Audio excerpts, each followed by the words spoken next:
Convidava irmãos ainda de pé a abrirmos as nossas Bíblias no Evangelho do nosso Senhor Jesus Cristo, segundo São Marcos, no capítulo 5.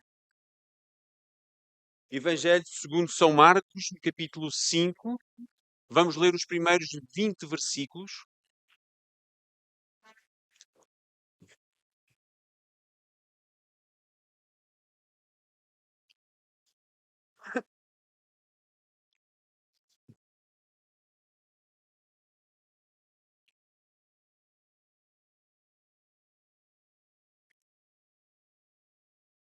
Evangelho segundo Marcos, capítulo 5, os primeiros 20 versículos, e diz assim a palavra do Senhor.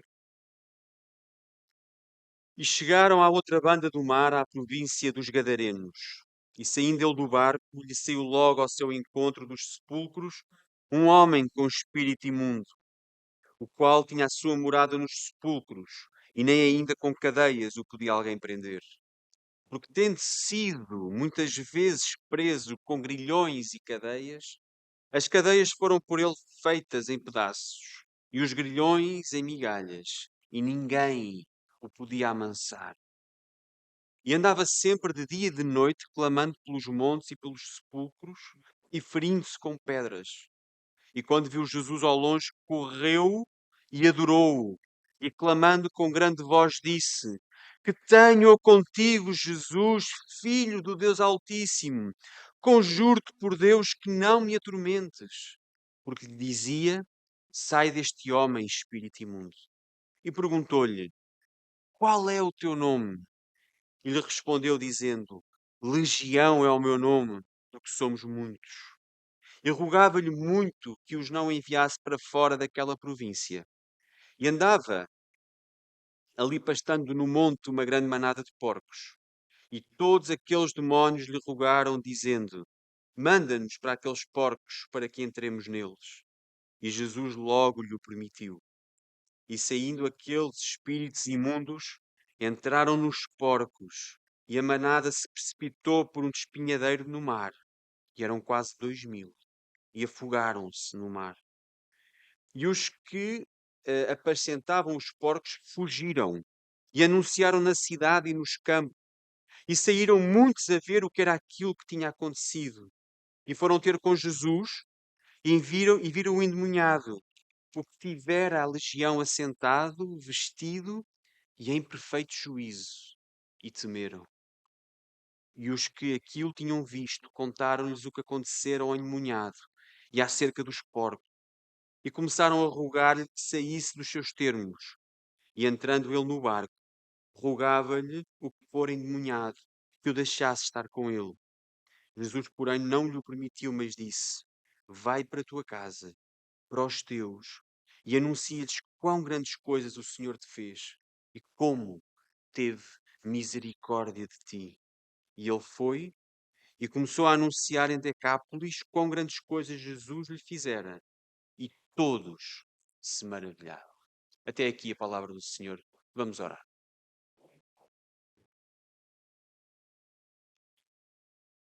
Pai nosso, nós nesta hora estamos aqui com a tua palavra aberta, Pai.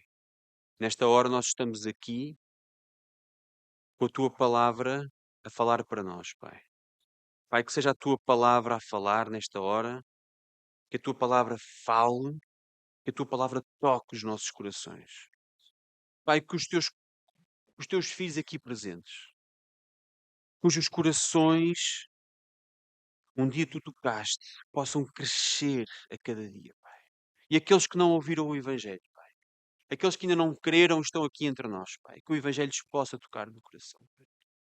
Pai, a maravilha do Evangelho uma vez anunciado por Jesus, vivido por Jesus. O sacrifício de Jesus, a morte de Jesus e a sua ressurreição possam ser para nós uma realidade viva nas nossas vidas a cada dia, Pai. E, Pai, que esta mensagem possa para nós também ser um exemplo, possa para nós ser um incentivo, possa para nós, quando sairmos daqui, um ânimo para vivermos e anunciarmos o Teu Evangelho. Vai ser connosco. Tem misericórdia de nós e guarda-nos, Pai. Em nome de Jesus. Amém. Os irmãos podem se sentar.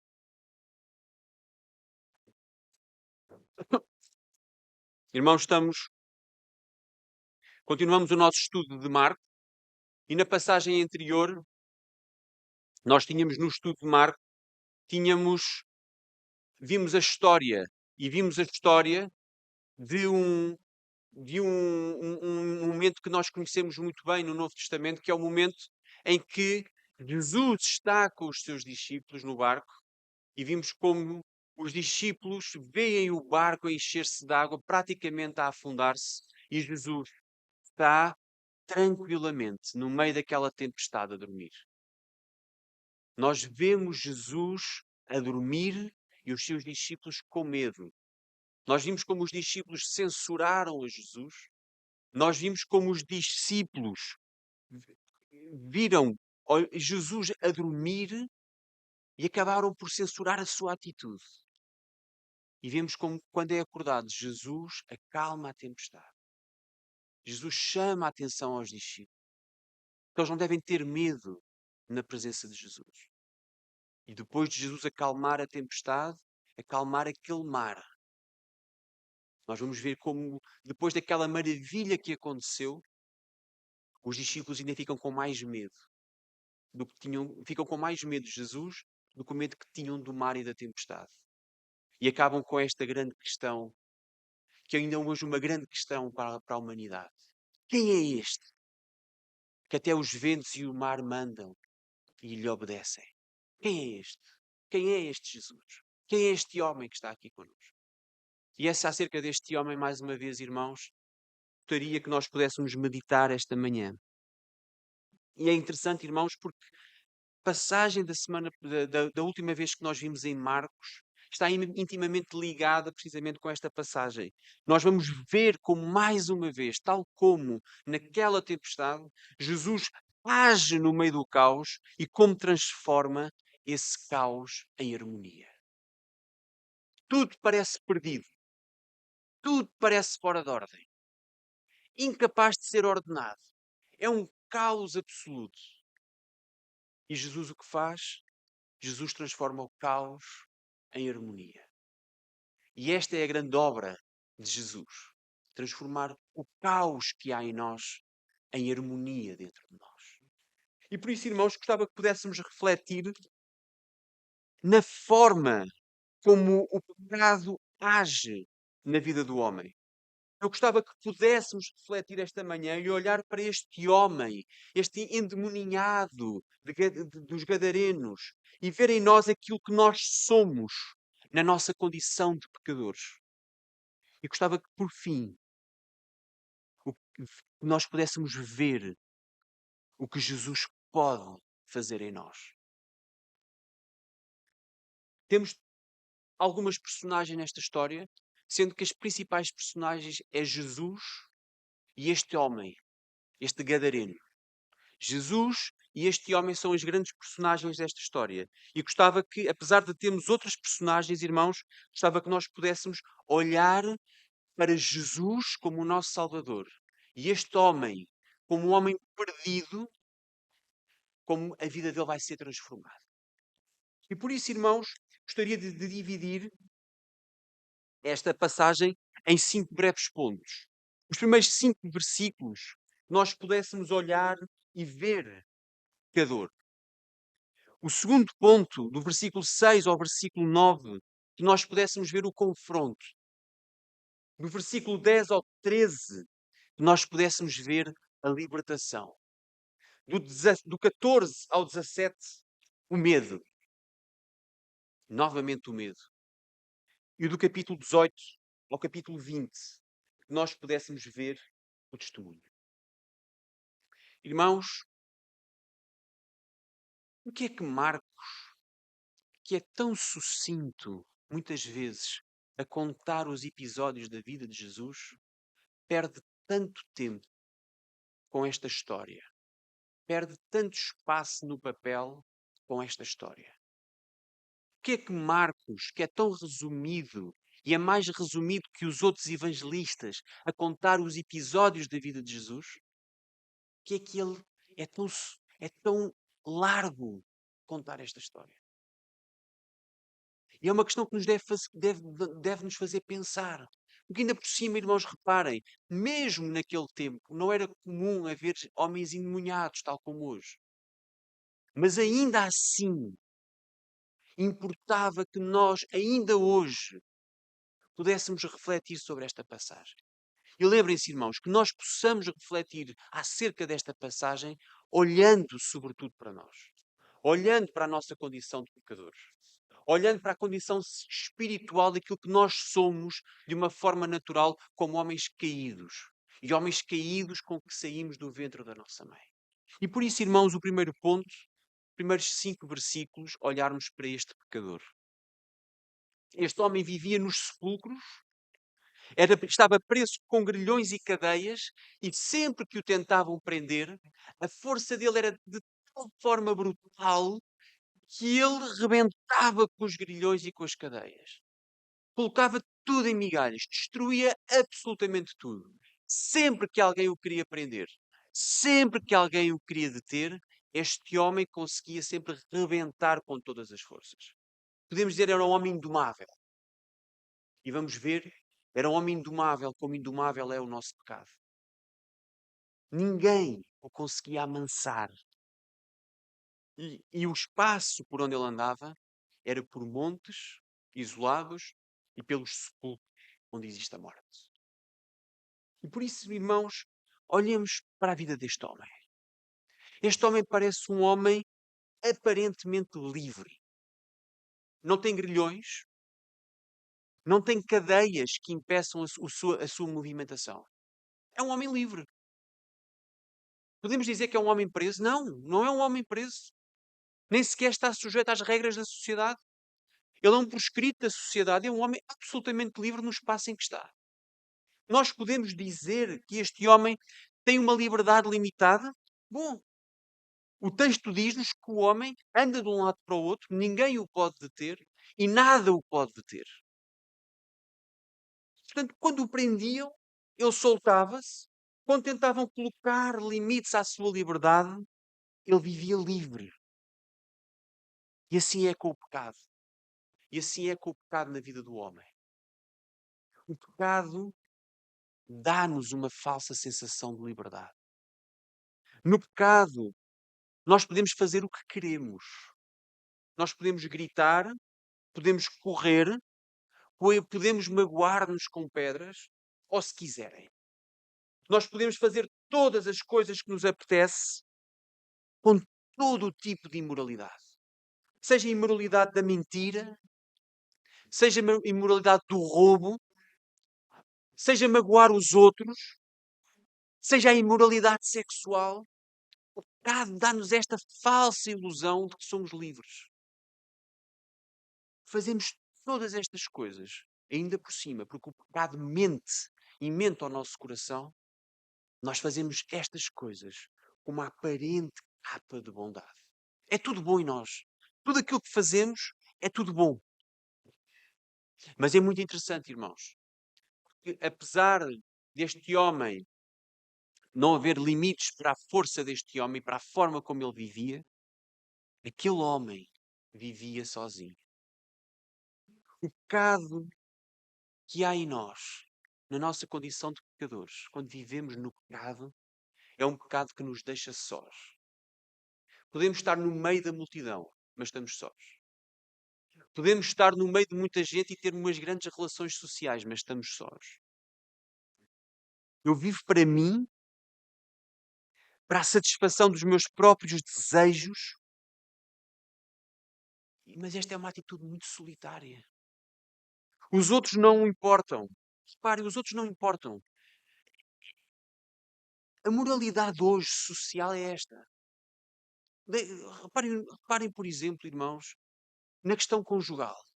Um homem e uma mulher comprometem-se a viver junto, a ser fiéis, até que a morte os separa. A cuidar um do outro na saúde e na doença. Têm filhos, têm filhos que têm um pai e têm uma mãe. E qual a maior alegria de um filho do que viver com um pai e com uma mãe ao mesmo tempo, debaixo do mesmo teto em harmonia? Mas o meu egoísmo, o meu pecado, facilmente faz quebrar a aliança que fiz com a minha mulher. O meu pecado facilmente faz quebrar para satisfação de mim mesmo, porque eu quero viver a minha vida, porque eu quero viver o meu amor, porque eu tenho direito. O amor acabou ali, eu tenho direito de viver o meu amor. E então eu destruo a vida de uma mulher, eu destruo a vida de filhos, mas vivo bem. E vivo bem com a minha consciência. Porquê? Porque o pecado faz-nos viver bem com a nossa própria consciência. E por isso, irmãos, devemos lembrar-nos, o pecado tolda-nos a mente. Nós vivemos com a ideia que estamos a fazer o que é correto. Não há nada que limite o nosso pecado. O pecado cria em nós a ideia de que estamos a fazer o que é certo, quando o certo é precisamente o oposto. Irmãos, quando aparentemente vivemos no meio da festa, na verdade nós estamos no meio dos sepulcros. Querem amarrar-nos, mas nós não deixamos. Somos livres porque vivemos para a nossa própria liberdade. Vivemos numa liberdade física, como aquele homem. Mas olhem para aquele homem. Aquele homem vive preso espiritualmente. Tudo é possível ser feito, mas nada nos sacia. Tudo está nas nossas mãos. Mas quanto mais buscamos, mais as nossas mãos ficam vazias. Irmãos, este homem aparentemente é livre, mas este homem não é livre. Este homem aparentemente vive no meio da liberdade, mas este homem não é livre. E esta é a condição do homem pecador. Esta é a nossa condição natural. Vivemos desde crianças para a nossa própria satisfação, para o nosso próprio interesse, para o nosso próprio egoísmo. Esta é a nossa condição. E é a mesma condição deste homem. E por isso, irmãos, ponto 2, versículos 6 a 9, o confronto. Este homem vê Jesus e sai ao seu encontro. Corre ao seu encontro e adora-o. Ele reconhece que Jesus é o Filho do Deus Altíssimo e pede a Jesus que não o atormente. Este homem, quando confrontado com o bem, que é Jesus, o que é que ele faz? Reage violentamente? Este homem quer partir o que está à sua volta? Não. Este homem confrontado com o bem à sua frente, ele quer adorar o bem.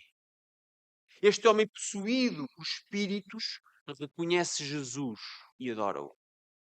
Mas este homem pede a Jesus para o deixar em paz, porque Jesus trouxe-lhe tormento. E assim é com o pecado do homem, irmãos. O pecado, quando deixado ao acaso, vive na sua aparente liberdade. Não há quem o prenda. O pecado, quando vive por si mesmo, parece satisfazer-se consigo mesmo. O pecado vive para alimentar o próprio pecado. O meu eu vive para alimentar o meu próprio eu. Mas o pecado, confrontado com o bem, quando é confrontado com a bondade, o pecado fica inquieto. O pecado fica inquieto. O pecado pode reagir com violência perante a bondade, pode ser mau perante a bondade, pode comportar-se de uma forma defensiva perante a bondade. Mas como este homem, e na presença do próprio Filho de Deus, nós vemos o homem a reconhecer a presença do bem. Mas agora reparem, ele reconhece Jesus. Ele reconhece que Jesus é o Filho de Deus. Ele reconhece que Jesus tem mais poder do que sobre ele. Ele reconhece que Jesus pode destruí-lo. Ele adora a Jesus. Mas não está necessariamente a reconhecer o seu pecado. Jesus está ali. Os demónios reconhecem a sua presença. Jesus está ali em corpo e os demónios reconhecem-no. Querem adorá-lo. Vejam, os demónios querem adorar Jesus. Mas Jesus não o permite. Porquê? Porque uma adoração a Deus não é apenas uma adoração a Deus. Uma adoração a Deus é uma adoração sem mácula. É uma adoração sem pecado. Uma adoração a Deus que nós podemos tributar a Deus e que é digna de ser tributada a Deus. É uma adoração sem pecado de alguém que foi transformado por Jesus. E aquele homem com aqueles demónios não tinha sido transformado por Jesus. Aqueles demónios querem adorar Jesus, mas Jesus não permite a adoração. Porque não havia ali transformação, havia pecado. E o pecado não adora a Deus. Deus não aceita esse louvor. O pecado quer adorar o bem, mas a sua adoração não é aceitável. E já no passado tinha acontecido o mesmo. Se os irmãos se lembrarem, no primeiro capítulo de Marcos, há um momento em que Jesus é confrontado também com um homem endemoniado. E o que é que o homem faz? Os espíritos que estão dentro dele reconhecem quem é Jesus. Mas Jesus não aceita aquela adoração. Para e parece uma coisa interessante. É interessante nós pensarmos. Uma parte do ministério de Jesus é mostrar quem ele é, a sua identidade. Jesus, o Cristo, o Messias, o Filho de Deus. É este o princípio do Evangelho, diz-nos Marcos. Mas quando aparece alguém a dizer tu és o Cristo, o Filho de Deus, e alguém que o quer adorar enquanto Filho de Deus, o que é que Jesus diz? Não, não, não. Não é esta adoração que eu quero. Não é este reconhecimento que eu quero. Os demónios não jogam na minha equipa. Os demónios não estão por mim. E por isso Jesus não aceita aquela adoração. Os demónios são os primeiros a reconhecer Jesus e a reconhecer a sua identidade como Filho de Deus. Vejam, provavelmente em todo o Evangelho, todos os relatos do Evangelho, não há nenhuma entidade que seja capaz de logo reconhecer quem é Jesus e tenha tanto medo de Jesus. Vejam, os demónios são aqueles que têm a melhor percepção de quem é Jesus. Mais ninguém tinha uma percepção tão fiel de quem era Jesus. O pecado, irmãos, não pode adorar o Filho de Deus. A adoração do pecado não é aceitável. O pecado não sabe adorar verdadeiramente a Deus. Há uma aparente sinceridade e há um reconhecimento aparente pelo bem. Mas reconhecer o bem, reconhecer que estava ali o Filho de Deus, não é aceitável. Porque é revestir o pecado de uma aparente bondade. E por muito que nós tentemos revestir o pecado não passa a ser bom só porque tem uma aparente capa de bondade. Mas porquê? Porque as trevas não podem adorar a luz. Lembram-se, irmão, João? Lembram-se quem é a nossa luz? É Jesus. E a luz veio para brilhar no meio das trevas. Mas as trevas não a compreenderam. Não puderam suster aquela luz. Reparem, irmãos, é impossível haver comunhão entre trevas e luz. Quando há trevas, não há luz. E se a luz entra no meio das trevas, acabou as trevas. E por isso, não pode haver qualquer tipo de comunhão. E estes demónios tomavam conta do corpo deste homem, enquanto tomassem conta do seu corpo, a adoração deste homem não podia ser aceita. Havia que libertar este homem do pecado. Era necessário deixar para trás toda a imundície para que a adoração fosse aceita. Por isso, irmãos, não é difícil nós vermos a sociedade a tentar fazer o bem. O bem é algo que todos querem fazer. Por exemplo, em breve, nós vamos ter as campanhas de Natal, em que o nosso lado sentimental e o nosso subsídio de Natal são chamados a fazer o bem. E é um momento em que vivemos mais sentimentais, vivemos com uma suposta propensão para a solidariedade. Irmãos, este praticar do bem por si mesmo não é uma coisa aceitável a Deus. Não é que nós não devamos cuidar dos mais fracos, mas tomar conta dos mais fracos num período do ano, esquecendo tudo o resto. fazendo para a libertação do nosso peso, da nossa consciência, ou para achar que nós, de verdade, estamos a fazer alguma coisa espetacular, irmãos, isso não é aceitável a Deus. Porque continua revestido do pior que há em nós, que é a adoração do nosso eu. Ou fazemos esse bem para Deus e endereçado a Deus, ou fazemos esse bem para a nossa própria glória. Irmãos, se não é para Deus, é para a nossa própria glória. Querer fazer o bem numa vida de pecado não chega. Que viver o bem, e nós só conseguiremos viver o bem através da libertação de todas as nossas amarras, quer sejam físicas, quer sejam espirituais. E este homem, até agora, só se conseguiu ver livre das amarras físicas e continuava preso espiritualmente. Assim somos nós. E por isso, irmãos, este homem pede a Jesus que não o atormente. Ele quer adorar Jesus, mas reparem, ele não quer que Jesus fique. O homem naturalmente caído quer adorar Jesus, eventualmente, porque quer fazer o bem, mas depois não quer que Jesus fique na sua vida. E acontece a mesma coisa com este homem. Ele quer adorar Jesus, mas quer que Jesus vá embora. A presença de Jesus na sua vida para ele é absolutamente insuportável. E esta é uma grande diferença de alguém que vive preso espiritualmente e de alguém que vive livre espiritualmente. É que Jesus liberta-nos de todas as amarras. E viver com o bem não é uma coisa que nos faça moça, pelo contrário. É uma coisa prazerosa. E este homem, perante o bem encarnado ali à frente dele, só quer que o bem vá embora. E por isso, irmãos, terceiro ponto, a libertação.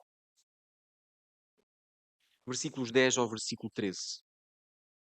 O homem pede-lhe que não o envie para longe. E os demónios pedem a Jesus que os envie para os porcos. E Jesus acaba por anuir. E eles foram e precipitaram-se na morte. São estes versículos 10 a 13. Irmãos, Marcos mostra-nos como Jesus tem autoridade. Lembram-se, mais uma vez? Primeiro versículo de Marcos. Jesus tem autoridade. Ele é o Evangelho. Ele é o Filho de Deus, o Messias que há de vir. Os demónios, na presença de Jesus, começam a tremer e a pedir a Jesus que os deixe, ainda que isso signifique a sua destruição.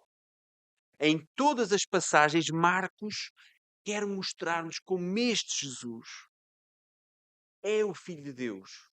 E é Jesus que se dá a conhecer como aquele que tem autoridade sobre todos os poderes. Sempre, sempre que aparece Jesus. Os demónios pedem para ser destruídos. Parem. A presença de Jesus para eles é insuportável ao ponto de eles desejarem a morte.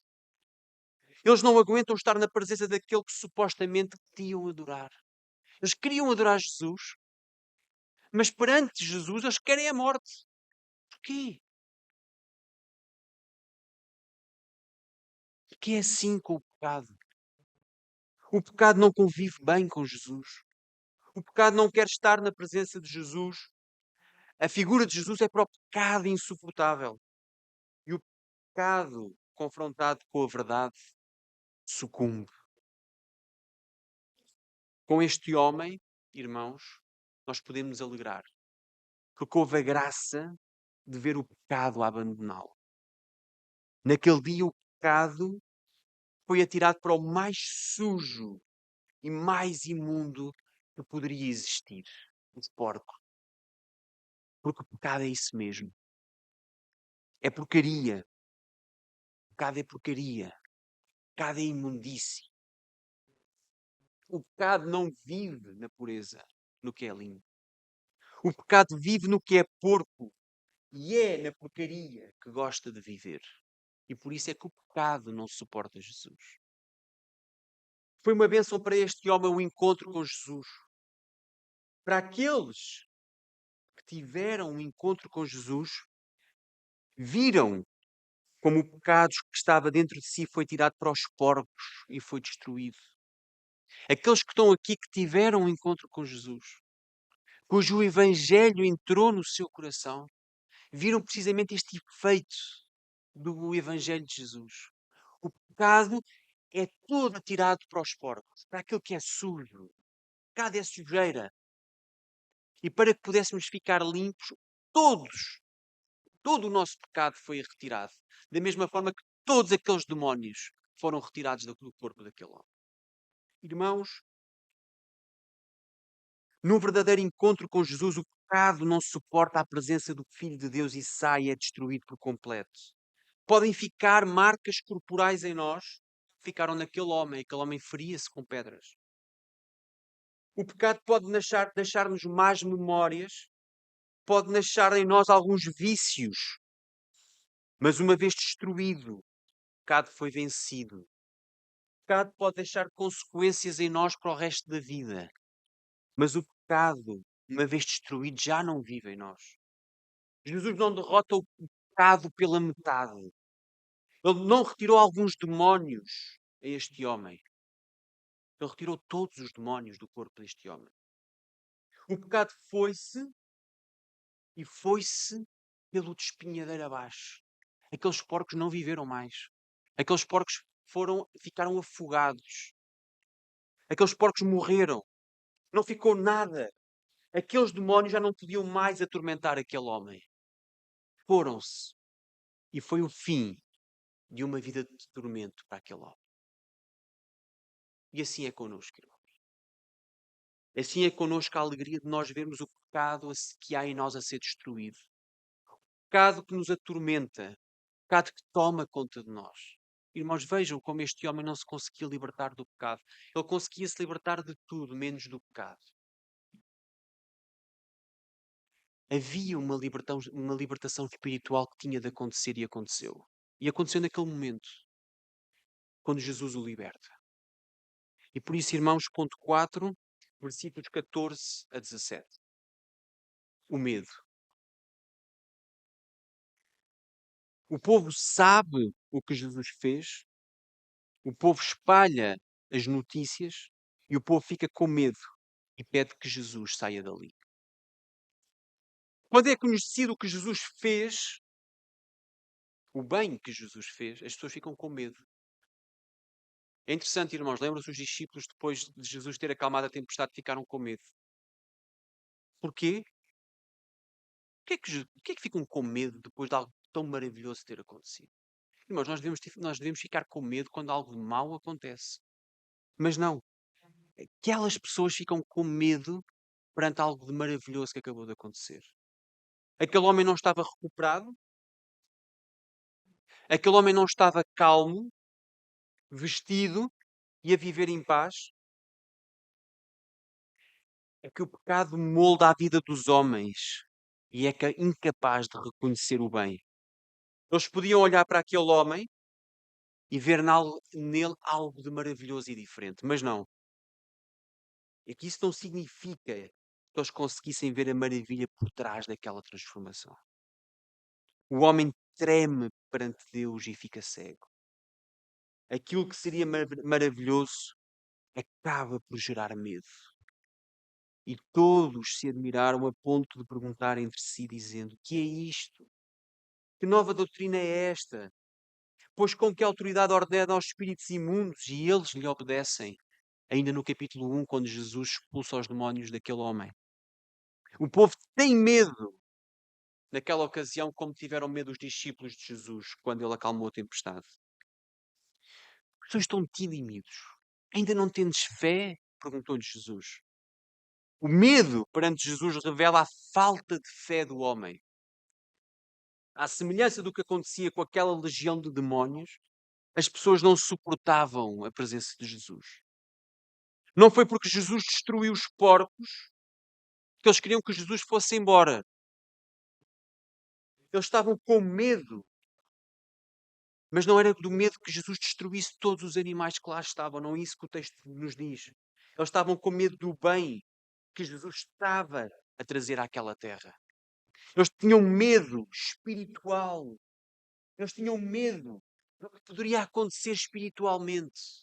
Porque viviam também eles presos espiritualmente.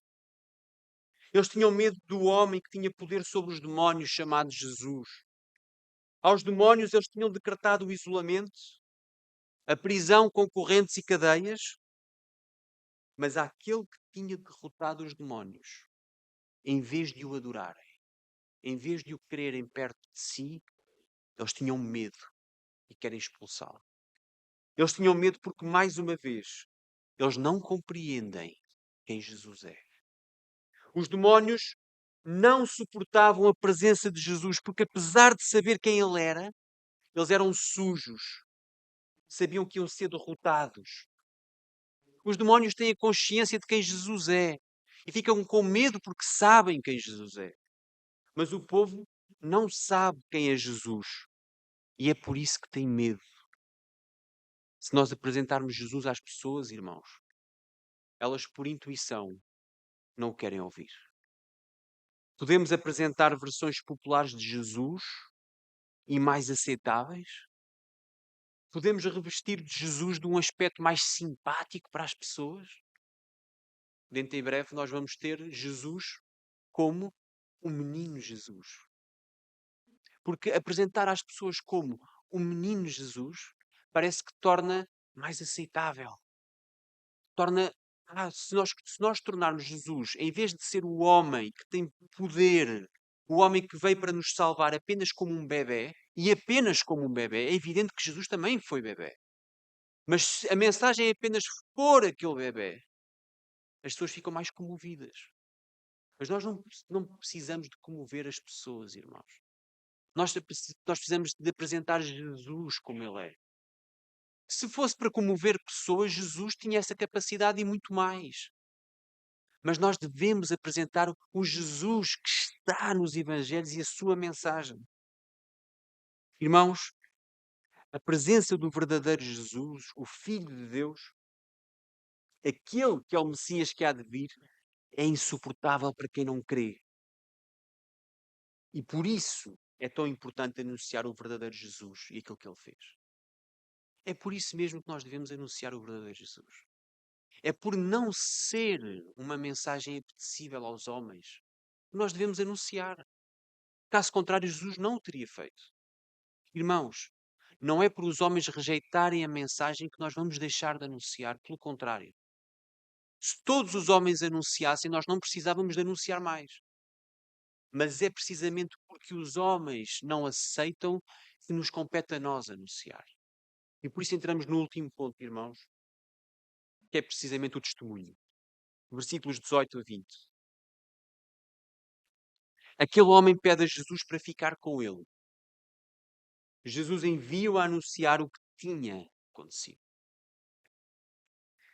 É naquele momento que o homem fica verdadeiramente livre, e livre espiritualmente de grilhões e de cadeias. Antes tudo era físico e nada o satisfazia. Agora Jesus liberta-o de vez. E ele conhece a liberdade. Antes ele julgava que vivia em liberdade. Agora ele sabe o que é a verdadeira liberdade. Há por vezes uma ideia que Jesus limita-nos as ações. Que viver com Deus é viver debaixo de uma série de regras. E por isso, quando nós olhamos, mesmo nós, quando olhamos para quem não vive com Deus, a nossa tendência é qual? Ah, não, aquela pessoa faz o que quer. Aquela pessoa vive em liberdade. Nós é que vivemos debaixo de uma série de regras que nos limitam a nossa liberdade. E muitas vezes, irmãos, é preciso dizer que o mau entendimento do Evangelho leva a este tipo de conclusões. A religião limita a liberdade do homem. Porquê? Porque há um mau entendimento do Evangelho. Dizer eu não faço isto porque a minha religião não permite. É falso. É falso. Nós fazemos as coisas não é porque a nossa religião permite ou não permite. Aquilo que nós fazemos é procurar o que é certo.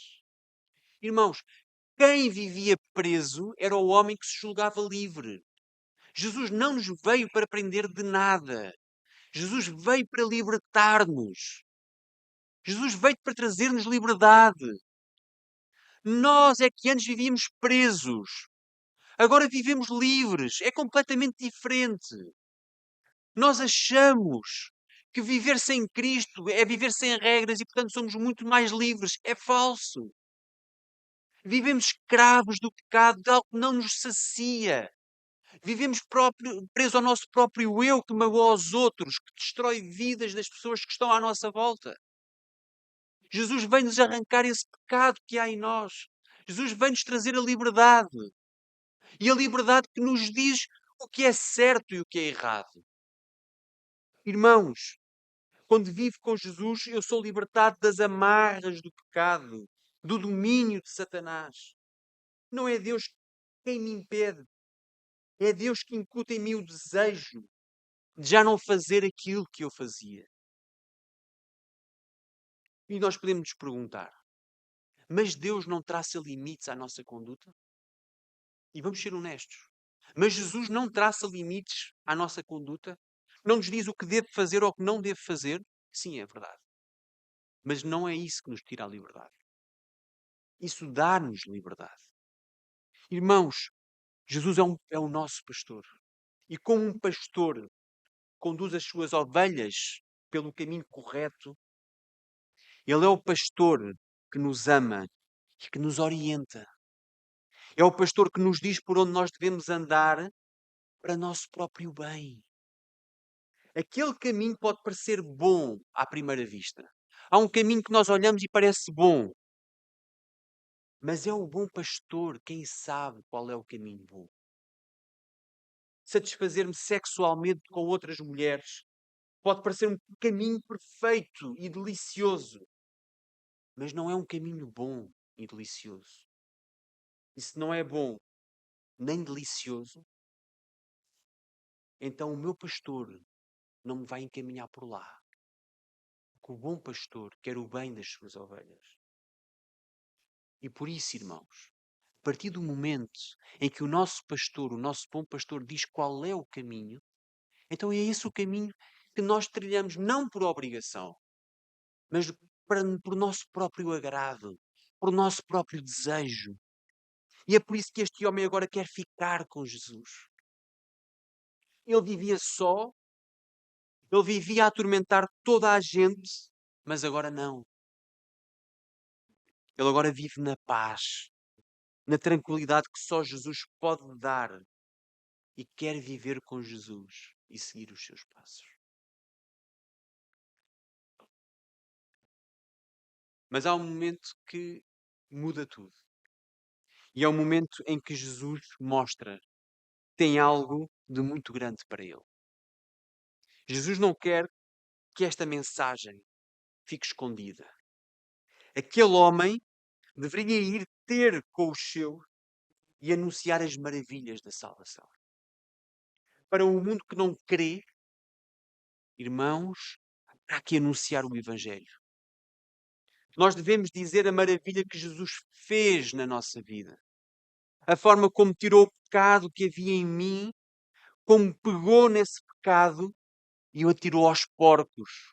E como foi destruído com os porcos. Ele não ficou sombra de pecado em mim. Foi absolutamente destruído porque Jesus, como Filho de Deus, tem o poder para destruir o pecado que há em mim. E agora que aconteceu essa destruição, quero anunciar aos outros para bem também dos outros. Há tentações, há, há memórias do passado, há. Pode haver momentos de dúvida, talvez. Mas há um Deus acima de todas estas coisas. E é isto que nós devemos anunciar. A um mundo que vive na ideia que está livre, há que anunciar a verdadeira liberdade. A um mundo que vive a pensar que tem vida, há que anunciar a verdadeira vida em Jesus. Aquele homem, uma vez salvo por Jesus, já não queria voltar atrás. Ele não quer mais os sepulcros, ele não quer viver mais naqueles montes, ele não quer viver mais com aquelas pedras que o magoam, como o pecado nos magoa a nós.